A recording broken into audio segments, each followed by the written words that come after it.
Mister perfect extra gold திருமணமான ஆண்களுக்கு திருப்பு முனையை ஏற்படுத்தும் ஹலாலான இயற்கை வியாகரா.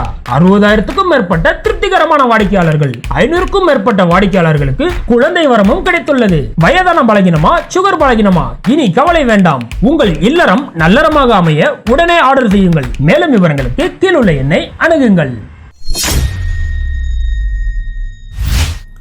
பல்லார்னு ஒரு அறை விட்டா எப்படி உண்மை கரெக்டா வந்து சேருமோ அந்த மாதிரி இன்னைக்கு மொத்த சோசியல் மீடியாவுமே ஒன்று சேர்ந்து வெளுன்னு வெளுத்ததுல சங்கிகள்கிட்ட இருந்து பல உண்மைகள் வெளியில வந்திருக்குது. அதுவும் இன்னைக்கு வன்மத்தை பரப்புறதுக்கு பாஜக என்ன செஞ்சாங்க, மாணவர்களை பயன்படுத்த ஆரம்பிச்சாங்க. உத்தரப்பிரதேசத்தில் இருக்கக்கூடிய கால்கட்டியாஸ் யூனிவர்சிட்டி, அந்த யூனிவர்சிட்டியில படிக்கக்கூடிய மாணவர்களை கூப்பிட்டு போயிட்டு, நாங்க காங்கிரஸுக்கு எதிராக நாங்க போராட்டம் பண்றோம், காங்கிரஸ் வந்து எங்களோட சொத்துக்களை பறிச்சு முஸ்லிம்களுக்கு கொடுக்க பாக்குறாங்க, யார் யாருக்கே எங்களோட சொத்துக்களை பறிக்க பாக்குறாங்க, எங்க அம்மாவோட தாலியெல்லாம் இருக்க பாக்குறாங்க அப்படின்னு சொல்லி ஒரு மாணவர் போராட்டம் காங்கிரஸ் உடைய ஆபீஸை நாங்க முற்றுகையிட போறோம் அப்படின்னு சொல்லி ஒரு மாணவர் கூட்டம் ஒண்ணு கிளம்பிச்சு. கையில போர்டு பேனர் அது எதுன்னு வச்சுட்டு கிளம்பினாங்க. அப்போ அந்த இடத்துல ஆஜிதக் பத்திரிகையை சேர்ந்த ஒரு பத்திரிகை நிருபர் அந்த இடத்துல வந்தாரு. இதுல ஹைலைட்னா இந்த உண்மை ஆஜிதக் மூலியமா வந்துருச்சு அப்படின்றது நமக்கு ஆச்சரியமே. ஏன்னா ஆஜிதக்ல இருக்கிறது பூரா சங்கியதா உட்கார்ந்துட்டு இருக்கும். அந்த ஆஜிதக் மூலியமா இன்னைக்கு இந்த உண்மை வெளியில வந்ததுதான் பெரிய ஆச்சரியம். அப்ப அந்த இடத்துல இந்த மாணவர்கள் போராடும் போது ஆஜிதக் நிருபர் போய் அந்த மாணவர்கிட்ட கேட்கிறாரு, இந்த இடத்துல நீங்க வந்து எது போராடுறீங்க அப்படின்னு கேட்கும்போது, வெல்த் டிஸ்ட்ரிபியூஷன், சொத்தோட சம பகிர்வு அப்படின்னு சொல்லி காங்கிரஸ் சொல்லியிருக்காங்களே, சொத்து பகிர்வுன்னு காங்கிரஸ் சொல்றாங்களே, அதை எப்படி நாங்க விட முடியும், ஒரு மாணவரா எங்களோட இதெல்லாம் விட முடியாதே அப்படின்னு கேட்கறாங்க. சரிப்பா, வெல்த் டிஸ்ட்ரிபியூஷன் அப்படின்னா என்னப்பா, சொத்து பகிர்வுன்னு நீங்க போர்டு பிடிக்கிறீங்க, அதுக்கு என்ன அர்த்தம் சொல்லு அப்படின்னா, அது வெல்த் இது சொத்து பகிர்வு இருக்குல்ல, அதுதான் சொத்து பகிர்வு அப்படின்னு சொல்லிட்டு ஒருத்தன் அந்த பக்கம் ஓடுறான். அதுக்கப்புறமா இன்னொரு பொண்ணுகிட்ட போய் கேட்கறாங்க, இன்னொரு பையன்கிட்ட போய் கேட்கும்போது, ஏமா இந்த மாதிரி சொத்து பகிர்வுன்றீங்க, மங்கள பறிப்புன்றீங்களே, தாலியை அறுத்துருவாங்க அப்படிங்கிறீங்களே, யாரோட தாலியை அறுத்துருவாங்க, இப்படி தாலியை அறுக்கிறதா யார் சொன்னது, எந்த கட்சி சொன்னாங்க உங்களுக்கு ஏதாவது தெரியுமா, அது தாலி எங்க அம்மா தாலி, எங்க அக்கா ஒரு தாலி வச்சிருக்கிறாங்க அப்படின்னு சொல்லி அவன் ஒரு பக்கம் ஓடி போயிட்டான். அதுக்கடுத்து இன்னொரு பையன்கிட்ட போய் கேட்கும்போது அவர் சொல்றாரு, அவரு தான் கொஞ்சம் அதுல மெத்த படிச்சவரு, அவரு பாத்தீங்கன்னா அந்த காங்கிரஸ் 70 வருஷமா எங்களுக்கு எதுவுமே தரல, எங்களுக்கு மின்சாரம் தரல, எங்களுக்கு சரியான தண்ணீர் எதுவுமே தரல, ஆனா நரேந்திர மோடிஜி தான் எங்களுக்கு வந்து இந்த 10 வருஷமா எங்களுக்கு எல்லாமே கொடுத்தாரு. பார்த்தா இப்ப காங்கிரஸ் என்ன சொல்றாங்கன்னா, எல்லாத்தையும் பிடிங்க முஸ்லிம்களுக்கு கொடுத்துறதா காங்கிரஸ் சொல்றாங்க, இப்படி புடுங்குறதுலாம் நாங்களாம் விட மாட்டோம், ஒரு மாணவனாக நான் போராட வேண்டாமா அப்படின்னு சொல்லி அந்த பையன் அங்க சொல்றாப்ல. இப்ப அந்த பத்திரிகையாளர் கேட்கிறாரு, ஏப்பா இப்படி நீ சொல்றிய காங்கிரஸ் வந்து எல்லாத்தையும் புடுங்க பாக்குறாங்கன்றிய, காங்கிரஸ் தேர்தல் அறிக்கை நீ முதல்ல படிச்சியா, அதுல என்ன இருக்குன்னு தெரியுமா அப்படின்னு கேட்டேன்னா, நை சாப் அப்படிங்கிறான். அவன் ஒரு பக்கம் 70 வருஷமா ஒண்ணுமே செய்யலையா, மோடி தான் அதை செஞ்சாராம். மோடி இத்தனை நாளா வித்து இருந்தாரு, அது யாரு கொண்டு வந்தது, இங்க இருக்கக்கூடிய எல்லா பொதுத்துறை நிறுவனங்களையும் தனியார் வித்தாரு, அதெல்லாம் யாரு, 70 வருஷமா இந்த காங்கிரஸை கொண்டு வந்தது தானே மோடி கொண்டு போய் வித்தாரு, இது எதுவுமே இந்த பிள்ளைங்களுக்கு தெரியல.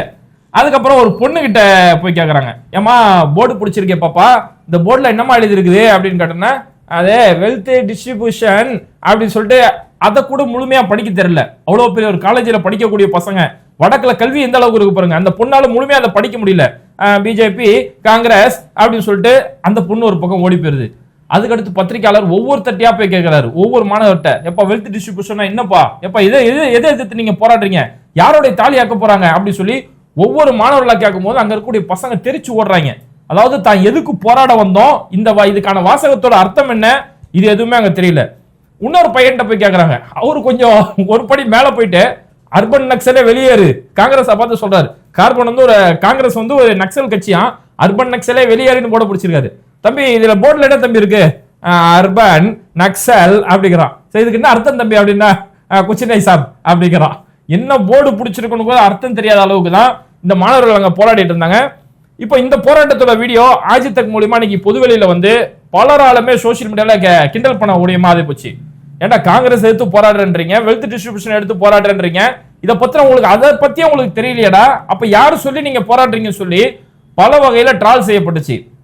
அதுல போராடின ஒவ்வொரு மாணவனுடைய போட்டோவை போட்டு செம்ம கலாய்ச்சி விட்டாங்க. அதோட அந்த மாணவர்களே ஒரு கட்டத்துல உண்மையை ஒத்துக்கிட்டாங்க, நம்மளை போட்டு இந்த அளவுக்கு போட்டு சாவடிக்கிறாங்க, நம்மளை போட்டு கேவலப்படுத்துறாங்களே, நம்ம உண்மையை சொல்லிடலாம் அப்படின்னு சொல்லி அந்த போராட்டத்தில் கலந்துகிட்ட ஒரு மாணவி, அந்த மாணவியோட பேரு லக்ஷ்மி சர்மா அப்படின்னு சொல்லக்கூடிய ஒரு மாணவி, அவங்களோட ட்விட்டர் பேஜ்ல நடந்த உண்மை எல்லாத்தையுமே சொல்லிட்டாங்க. இந்த மாதிரி இந்த போராட்டத்துக்கோ எங்களுக்கும் எந்த ஒரு சம்பந்தமே கிடையாது, நாங்க எந்த ஒரு அரசியல் கட்சி சார்புள்ளவங்களும் நாங்க கிடையாது. எங்களுடைய யூனிவர்சிட்டி சார்பில் அந்த நிர்வாகம் வந்து எங்களை மாணவர்களை கூப்பிட்டு சொன்னாங்க, இப்படி ஒரு போராட்டம் நீங்க காங்கிரஸ் எடுத்து நீங்க ஒரு போராட்டம் பண்ணணும். அப்படி நீங்க போராட்டம் பண்ணா உங்களுக்கு முழு மதிப்பெண் வரக்கூடிய எக்ஸாம்ல ஃபுல் மார்க் உங்களுக்கு நாங்க கொடுப்போம் அப்படின்னு சொல்லி எங்களுக்கு ஒரு வாக்குறுதி கொடுத்தாங்க. சரி, ஃபுல் மார்க் கிடைக்குதே, ஒரு சின்ன ஒரு போராட்டம் தானே, என் மக்கள் காலேஜை கட்டச்சு போன மாதிரி இருக்கும் அப்படின்னு சொல்லி நாங்க அந்த மார்க்குக்கு ஆசைப்பட்டு தான் நாங்க அந்த இடத்துக்கு போனோம்.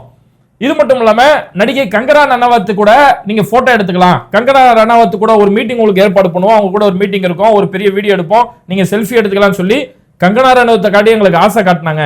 இதெல்லாம் காட்டினதால தான் நாங்க அந்த போராட்டத்தில் கலந்துக்கிட்டோம். அந்த நிர்வாகம் எங்களை வலியுறுத்தப்பட்டாங்க, ரொம்ப வலியுறுத்தினாங்க. அப்படி அவங்க வலியுறுத்தினதால தான் இந்த போராட்டத்தில் நாங்க கலந்துக்கிட்டோம். மற்றபடி அது எதுக்கான போராட்டம், எதுக்கு அங்க போனோம்ன்றது கூட எங்களுக்கு தெரியாது.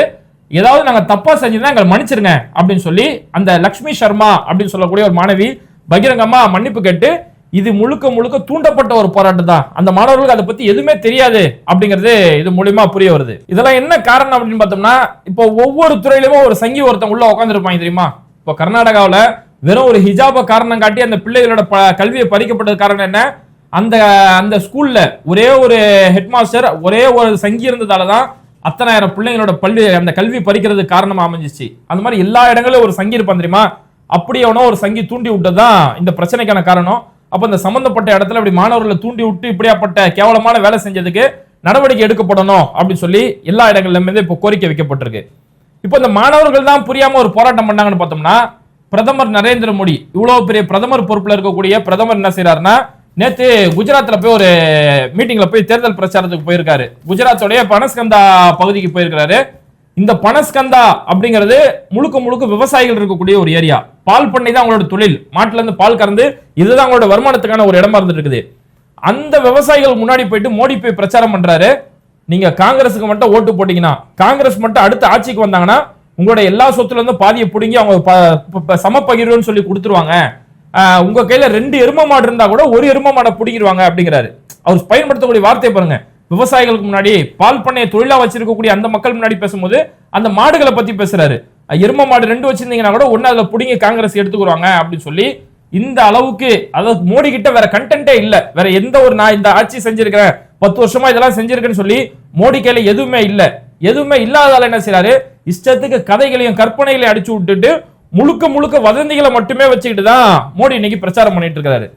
சரி, காங்கிரஸ் இப்படி ஏதாவது சொல்லி இருக்கிறாங்களா, அந்த வெல்த் டிஸ்ட்ரிபியூஷன் அப்படின்னு சொல்லியோ இல்ல ஈக்குவல் ஷேரிங் சொல்லியோ, சொத்து பகிர்வு, பரம்பரை வரி அப்படின்னு சொல்லி காங்கிரஸ் இதை பத்தி ஏதாவது சொல்லி இருக்காங்களா அப்படின்னு சொல்லி காங்கிரஸ் அந்த தேர்தல் அறிக்கையில நம்ம போய் பார்த்தோம்னா, காங்கிரஸ் என்ன சொல்லி இருக்காங்கன்னா, சமப்பகிர்வு அப்படின்னு ஒரு தலைப்பின் கீழே ஒரு பெரிய தேர்தல் அறிக்கை, அதாவது ஒரு ஆட்சியாளன் எப்படி இருக்கணும் அப்படின்றத அந்த தேர்தல் அறிக்கை மூலமா நம்மளால பார்க்க முடியுது. ஒரு தலைப்பா வச்சு அழகான தேர்தல் அறிக்கைகள், சமப்பகிர்வு, ஈக்குவல் ஷேரிங் அப்படின்னு சொல்லி ஒரு தலைப்பை கொடுத்து அதன் கீழே அவங்க கொண்டு வரக்கூடிய எவ்வளவு அழகான சிஸ்டம் பாருங்க.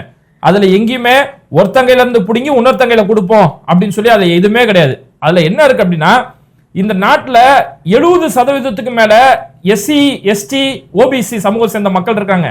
இந்த மக்களுக்கு எதுவுமே போய் சேராம எல்லாமே ஒரு குறிப்பிட்ட சமூகத்தை சேர்ந்த மக்களுக்கு, ஒரு குறிப்பிட்ட கார்ப்பரேட் கம்பெனிகளுக்கு மட்டுமே எல்லா செல்வமும் போய் சேர்ந்துருது. அப்போ இப்படி இருக்கிறது ஒரு முறையே கிடையாது. எல்லாருக்குமே எல்லாமே கிடைச்சாதான் இதுதான் சமநிலை, இதுதான் சமூக நீதி. அதுக்காக எங்க அரசு பாடுபடும். அதுக்கு நாங்க என்ன செய்வோம் அப்படின்னா, எஸ்சி எஸ்டி ஓபிசி இவங்களுக்கு முதல் நாங்க சாதி வாரியான கணக்கெடுப்பு எடுப்போம். கணக்கெடுப்பு எடுக்கப்பட்டு அவங்களுடைய சமூக அந்தஸ்துக்கு ஏற்ற மாதிரி எல்லா இடங்களையும் அவங்களுக்கான கல்விக்கான வேலை வாய்ப்புக்கான எல்லாத்திலுமே இடஒதுக்கீடு கொடுத்து அவங்களை எல்லா வகையிலும் நாங்க மேம்படுத்துறதுக்கான ஒரு அரசு என்ன செய்யணுமோ அதை நாங்க செய்வோம். அதுக்கடுத்து அவங்க கல்விக்கான உதவித்தொகை நாங்க கொடுப்போம். கல்விக்கான உதவித்தொகை கொடுத்து அவங்களை மேல கொண்டு வருது.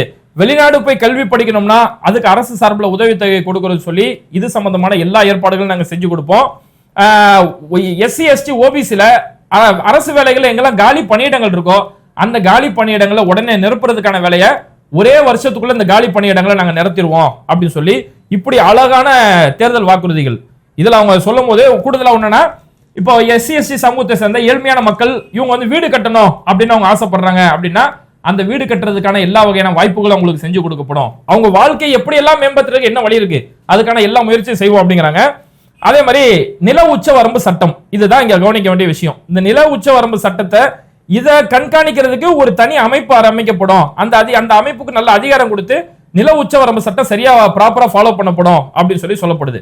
இந்த நில உச்சவரம்பு சட்டம்ன்றது ஏதோ இப்ப புதுசா காங்கிரஸ் கொண்டு வரது கிடையாது. இது 1958ல இருந்தே நமக்கு இந்த சட்டம் இருக்குது. ஒரு தனிநபர் அவங்க இவ்வளவு அளவு நிலம் வச்சிருக்கலாம், அதுக்கும் மேற்பட்டு பெரிய அளவுல ரொம்ப பெரிய அளவுல நிலம் வச்சிருந்தாங்கன்னா அதை அரசு கையகப்படுத்தும். அரசு கையகப்படுத்தி அதாவது இருக்கவன்ட்டு வாங்கி இல்லாதவர்களுக்கு கொடுக்கக்கூடிய அந்த நிலவரம்பு உச்ச சட்டம் இது எல்லா மாநிலங்களிலுமே இந்த சட்டம் இருக்கு. நம்ம தமிழ்நாடு உட்பட எல்லா மாநிலங்களிலும் இந்த சட்டம் இருக்குது.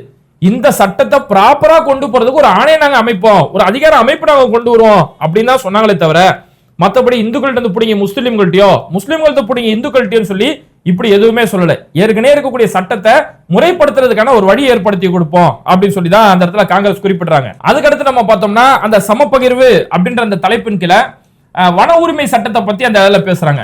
பழங்குடியினத்தை சேர்ந்த மக்கள் அவங்க பல நாளா சில கோரிக்கைகள் வச்சிருக்காங்களே, அவங்க உரிமை சார்ந்த போராட்டம், அந்த கோரிக்கைகள் எல்லாமே அரசு சார்பில் பரிசீலனை செய்யப்பட்டு 6 மாசத்துல அவங்க கோரிக்கை நிறைவேற்றுறதுக்கான எல்லா வழிவகையுமே செஞ்சு கொடுப்போம் அப்படின்னு சொல்லி சொல்றாங்க. அதுக்கப்புறம் சிறுபான்மையினர் கிட்ட வராங்க. இந்த இடத்துல கூட மத சிறுபான்மையினர் அப்படின்னு சொல்லி காமனா தான் சொல்றாங்களே தவிர எங்கேயுமே முஸ்லீமோ கிறிஸ்டின் சொல்லி எந்த மதத்தோட பேருமே பயன்படுத்தல. மத சிறுபான்மையினருக்கு அவங்களுக்கான உரிமை கொடுக்கப்படும். அரசியலமைப்பு சட்டம் ஆர்டிகல் 15, ஆர்டிகல் 16, 25, 26, 28, 29, 30 இது எல்லாமே மத சிறுபான்மையினருக்கு எப்படி எல்லாம் உரிமைகள் கொடுக்கப்பட்டிருக்கோ அந்த உரிமைகள் அவங்க முழுசா பின்பற்றதுக்கான அவங்களுக்கான முழு அங்கீகாரம் கொடுக்கப்படும். அவங்களோட உரிமைகள் பாதுகாக்கப்படும்.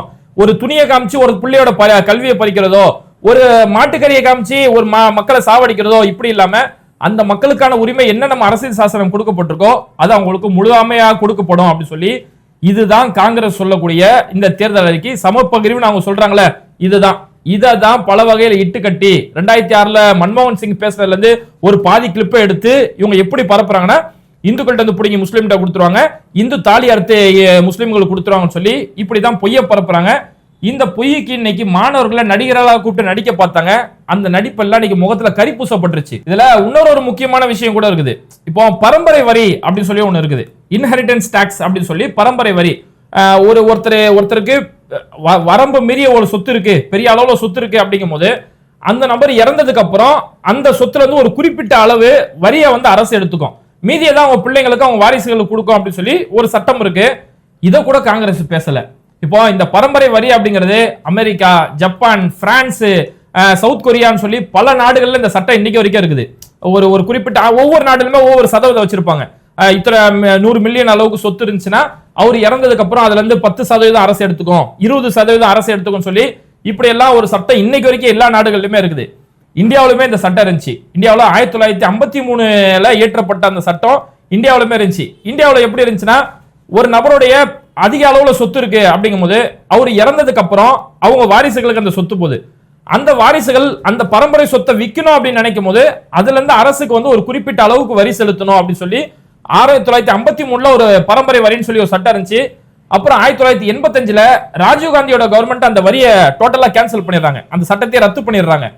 இப்படி எல்லாம் இருக்கும்போது இன்னைக்கு வரக்கூடிய காங்கிரஸ் உடைய தேர்தல் அறிக்கையிலுமே இந்த பரம்பரை வரின்னு எதுவுமே சொல்லல. சமப்பகிர்வு அப்படிங்கிற அடிப்படையில ஏழை மக்களை, தாழ்த்தப்பட்ட மக்களை, பழங்குடியின மக்களை அவங்கள மேம்படுத்துறதுக்கான அரசு சார்பில் எல்லா வசதிகளும் நாங்க செஞ்சு கொடுப்போம். அவங்களோட உரிமைக்கு என்ன செய்யணும், கல்வி மேம்பாட்டுக்கு, தொழில் மேம்பாட்டுக்கு, எல்லா வேலை வாய்ப்புக்கு என்ன செய்யணும், இதை மட்டும்தான் காங்கிரஸ் அங்க பேசுறாங்களே தவிர மற்றபடி அவங்க யார்ட்டுமே புடுங்கி கொடுப்போம் எதுவுமே சொல்லல. அப்ப முழுக்க முழுக்க இங்க நரேந்திர மோடி உட்பட எல்லா சங்கிகளுமே ஒரு பொய்யை மட்டுமே வச்சு இங்க அரசியல் செஞ்சுட்டு இருக்காங்க. இந்த பொய் நாளுக்கு நாள் இன்னைக்கு அவங்க அம்பலப்பட்டுக்கிட்டு இருக்காங்க. இப்போ இந்த இடத்துல மாணவர்களை வச்சு ஒரு பெரிய ஒரு கேம் விளையாடப்பட்டு பாஜக அசிங்கப்பட்டிருக்காங்களே, இதை பத்தி உங்களுடைய கருத்துக்கள் என்ன அப்படிங்கறத மறக்காம கமெண்ட் பண்ணிட்டு இந்த வீடியோக்களை உங்க நண்பர்களுக்கு அதிகமா ஷேர் செய்யுங்க. இணைந்திருப்போம்.